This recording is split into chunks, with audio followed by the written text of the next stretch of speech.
but I don't understand why the Jeffrey Epstein case would be of interest to anybody.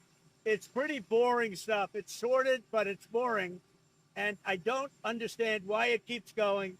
I think, well, really only pretty bad people, including fake news, want to keep something like that going. But credible information, let them give it. Anything that's credible, I would say let them have it.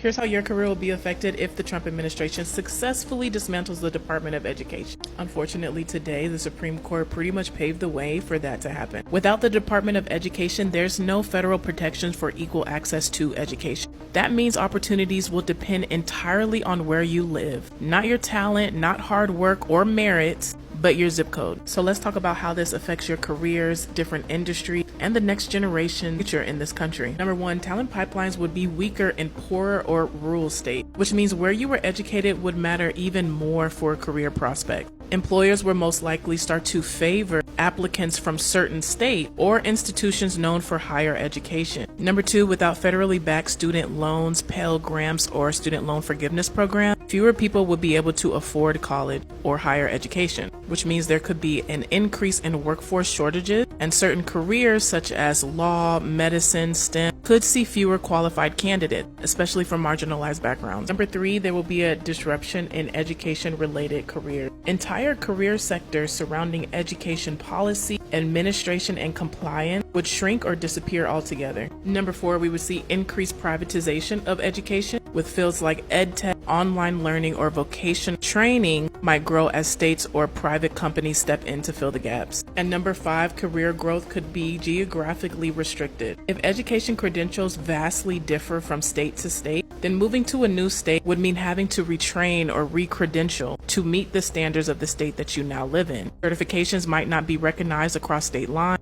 This means people could be locked geographically into lower quality education systems, which would ultimately limit career mobility. Unfortunately, this is now the reality that we're facing in this country. Please let me know what you think about this in the comments and follow me for more.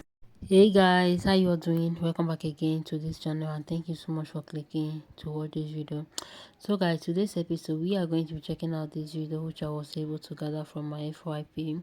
Feel free to watch them and share your thoughts, your opinion. Let me know what to think about them in the comment section, and also let me know what to think about the first and second clip of this video. I'm going to be in the comment section waiting for you guys.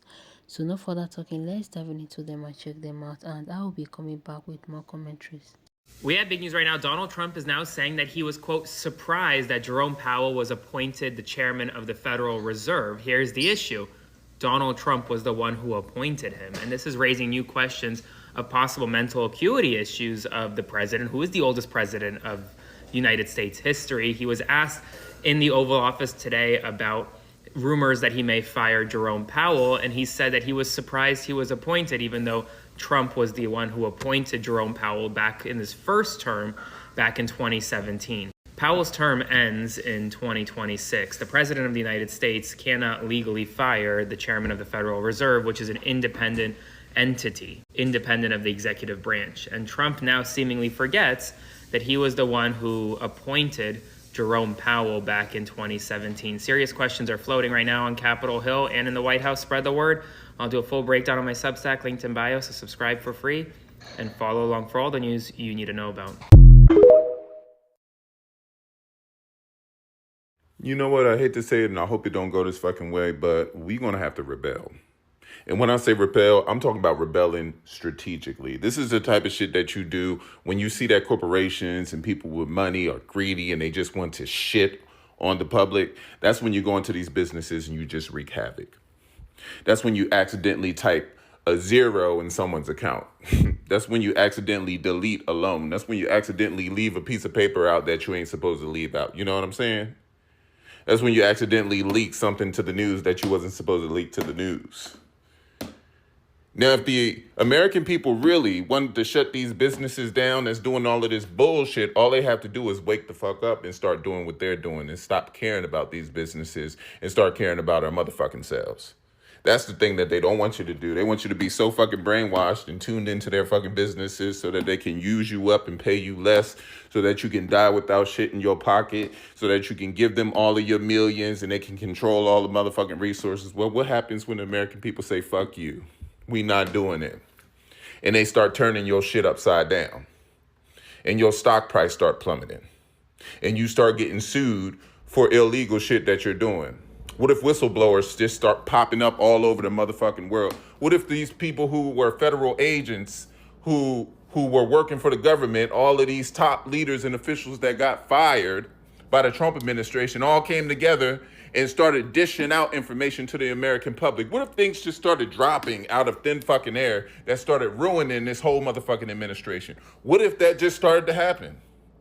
Because it's not like it can't. You still got to understand that this American government depends on the labor of the people. This is a political show, y'all. This is a fucking circus show. The fact that they are sitting up here putting people in alligator fucking Alcatraz, these people who are Mexicans, these people who are brown, and he's trying to deport all of these people, it's bullshit. You cannot run the United States without immigrants. Who the fuck is going to do the work? We don't have enough robots here to actually take over every sector of fucking businesses. It will take years and years to be able to do that. They need labor. The problem is they don't want to pay for it. So the best thing that they can do is throw fuckers in cages, take away their rights, and then make them slaves, which is what the fuck they're doing. How do you make America great again? By taking it back where slavery was, where they didn't have to pay for fucking labor. That's what made America what it. You want to know how America became a global powerhouse? They did not have to pay for fucking labor. They had black people build this motherfucker. They had black people build it while they sat back with fat stomachs and fat checks that they got to trade on the stock market and didn't have to lift a finger or work. You want to know what that makes? People like fucking Trump. People who don't have empathy, people who control everything, people who feel entitled to everything, people whose parents pass down every fucking thing to them like it's a goddamn family heirloom. This is what that makes. People who are not in touch with society, people who are not in touch with humanity, people who only know the American dollar as their God. Donald Trump does not know God because his God looks green. His God buys him things. His God gives him power. Because he doesn't have to obey God, because in his mind, he is God. Now he has the power to do what the fuck he wants. He don't need God. If you notice, the people who only scream God is the ones that are powerless. They're the ones that scream God. The people who see God in themselves, they do what the fuck they want. They rebel. They live life like they're not fucking controlled. Those are the people who have God in their heart. People who act like that obviously are not with us today because it scares the demons and everybody else that wants to destroy them. This is the type of world that we live in. We all have the resources to live comfortably amongst each other. God created a world and a people that could live comfortably on earth amongst each other without any ownership of anything. However, we live in a society that is capitalistic and needs to own everything down to what the fuck people eat.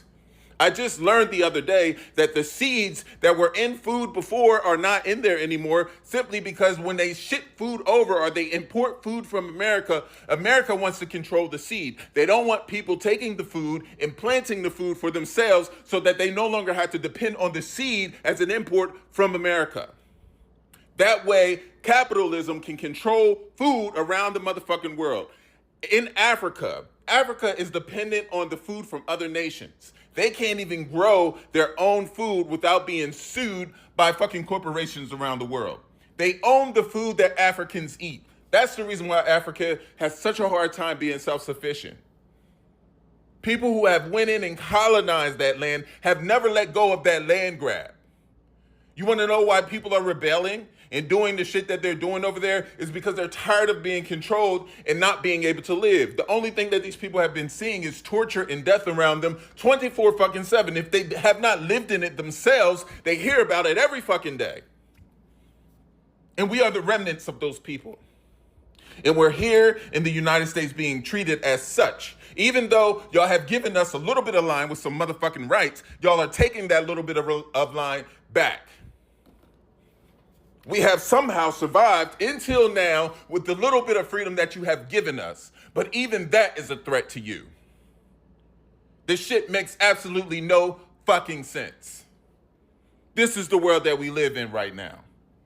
And everybody wants us to sit down and be quiet and act like just go along with the show because this is America and we're good citizens and we're supposed to work until we fucking die and not have no goddamn life. That's what we're supposed to do.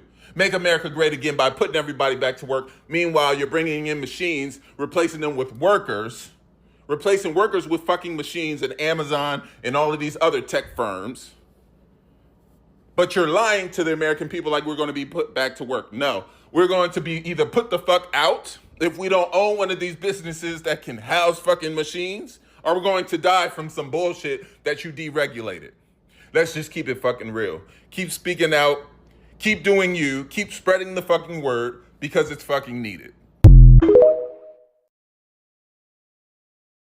You might be wondering, what do I think you should do now that you know the addresses in your state, possibly near your location, of the ICE detention centers across the country?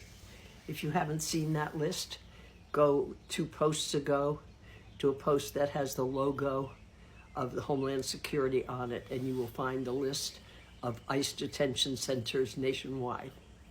Okay, what to do now that we know? You will see, I think, that some of these centers are in freestanding buildings. Some of them are in old schools. Some of them are combined with sheriff's offices. One of them looks like it is part of an industrial park place because it has a unit number in the address. If it is possible, here's what I would request, is that you and all of your friends go by there, if you can, if it's possible. It may not be like when they're in sheriff's offices, but go by there, drive by, bicycle by, walk by, whatever, as often as possible, ideally every day, but even once a week. Go by very slowly, looking at the building.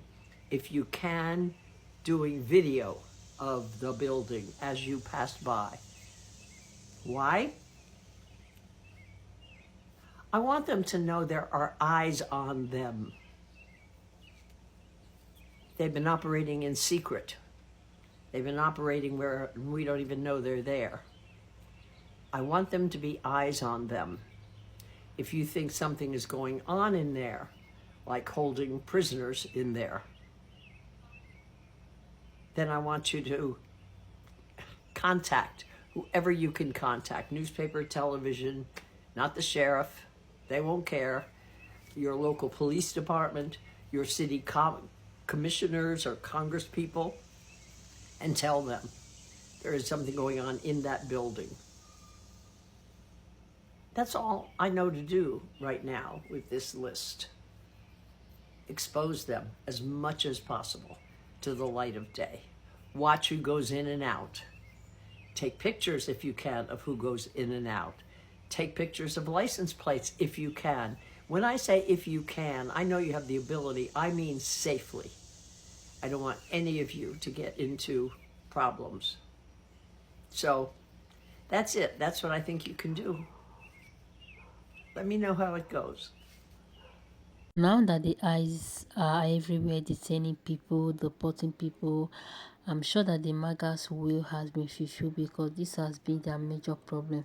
This has been what they wanted, right? That, like, they just want the eyes to deport all the illegal immigrants, right? And right now that some of these people have been deported, hope you guys are certified, right? And even as that, a lot of the MAGAs are not still certified. They are not saying that Trump is not doing some of the things that actually made them to vote for him. Yeah, and Trump, in the other hand, did not have any agreement with the MAGAs that this is what he will be doing and this is not what he will not be doing. So and some of these immigrants that you guys voted for Trump to deport, and a lot of them contributed a lot to the growth of America. Crowd booed Donald Trump off the field. This wasn't a quick moment. It was loud, sustained, and very public. It happened at the FIFA Club World Cup final after Chelsea crushed PSG 3-0. Trump came out to present the trophy, smiling and waving, but fans made it crystal clear how they felt. The boos echoed through the entire stadium. It was impossible to ignore. But some outlets, like the New York Post, tried to soften the moment, saying Trump and Melania were greeted at the final. Greeted by who? The people booing. According to Matt Visser from the Washington Post, it was full-on hostility from the moment Trump walked out. And there's important context behind it. Earlier this year, CBP and ICE confirmed they'd be present at Club World Cup matches in Miami, checking immigration status, telling fans to carry documentation. That sparked outrage, especially among immigrant communities who felt targeted and unsafe. Now fast forward. Trump steps onto the field like it's just a photo op. The crowd's reaction? Immediate and unforgiving, that he wasn't just presenting a trophy. He became the headline. And with the 2026 World Cup coming to the US, this might be the start of something bigger. Trump getting booed at a FIFA final. Fair or foul? Let me know what you think down below. Major federal raids across Alabama. Here's one of the spots. Confirmed by U.S. District Attorney's Office of the Middle District of Alabama. 6 Alabama counties in a massive takedown of traditional criminal networks. This is what they seize. Distribution level quantities of meth, cocaine, crack, and pills. At least 20 firearms and bundles of cash. Arrested nearly 50 illegal immigrants tied to what authorities call a criminal ecosystem operating in plain sight. Raid included businesses, notable several Mexican restaurants as part of a sweeping federal investigation into the COVID loan fraud, drug trafficking, firearm violation, immigration crime. Federal agents from ICE, FBI, and local departments moved quickly at dawn, dismantling a suspected traditional organized crime ring. Gun, cash seized, criminal arrested, community safer. And they're doing it right in front of your eyes. Just a quick note about that ICE raid on that farm that all you liberals lost your fucking minds about. And Gavin Newsom said kids running from tear gas, crying on the phone because their mother was just taken from the fields. Y'all know that was a pot farm where they had the kids working in the fucking fields, and the farm was owned by a dude who's been convicted of molesting children and has additional pending charges for raping a kid. Lock in, fuck niggas. We about to fact check this shit. First, if you fuck with me, make sure you hit that follow button. Let's get it. What the hell are you talking about? Mass deportation is not going to fix child trafficking. And those 10 children found in a facility where more than likely they were working there illegally does not excuse what happened in that facility. I also want to add that man that you're continue talking about is literally a Trump supporter, which proves it doesn't matter on anyone's political affiliation. It just shows that the immigration process is broken. And instead of using these kids as political pawns, we need to figure out how to make sure this doesn't happen again. And the reason why people are pissed with these ICE raids is because someone lost their life that same day. You see, ICE said that they had a warrant to enter the farm. And Glasshouse, the owner of the farm, on Twitter said that they complied with those warrants. Yet ICE conducted a reckless raid causing someone to lose their life. And why are you surprised? Potentially Donald Trump could be in the Epstein files. Guys, it's so unfortunate that that the America do not want immigrants any longer, because these people that the eyes, like a lot of them, has really contributed to the growth of America. Yeah, because one of the major problems that the MAGAs has with these people is that. So guys, let me know what are your thoughts. Let me know what you think about this video in the comment section.